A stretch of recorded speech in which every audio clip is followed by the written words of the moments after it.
Honeybees help feed us. In the US, they are key pollinators for an array of crops like almonds, apples, and blueberries. But as heat waves and extreme heat intensify, these hardworking critters are being pushed to their limits.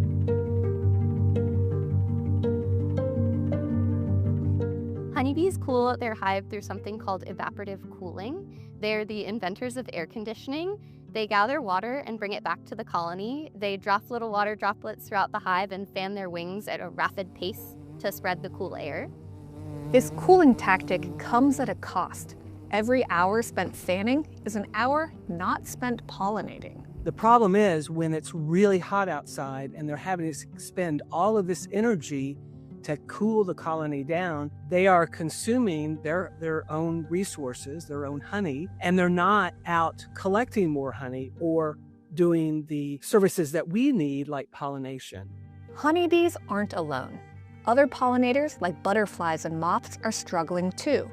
In 2025, a study in Science magazine reported the number of butterflies in the United States had fallen by 22% in the 21st century, likely due to habitat loss and climate change.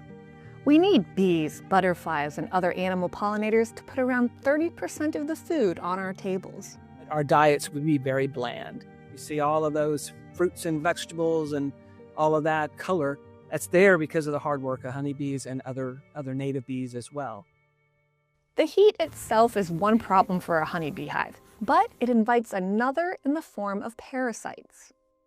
In the summertime, we're really concerned about the varroa mite and the impact that they have. The honeybees are at their highest population in the middle of the summer, and that's also when there is the varroa mite boom. It's our responsibility as good beekeepers to make sure that we're able to treat the colony. However, we are only able to treat the bees with the medicine when it's not too hot. Otherwise, the efficacy of the medication will not work. So hot summers can be rough for the bees, but abnormal warm weather can throw their winters too. Barry says that's what happened last December where she lives in Georgia. We had 75 degrees. So I actually saw butterflies flying and emerging, and I saw bees waking up and flying. And there's no food because there's no flowers in December. Everything gets out of sync. Our blooming plants bloom either too early and the bees are not there yet, or they're too late and the bees, have already come and gone. So what can people do to protect the bees? Something that anyone can do to support the honeybees in the middle of the summer is to make sure that you provide them with some water sources, as well as native plants that will bloom in different seasons so that they always have a source for food.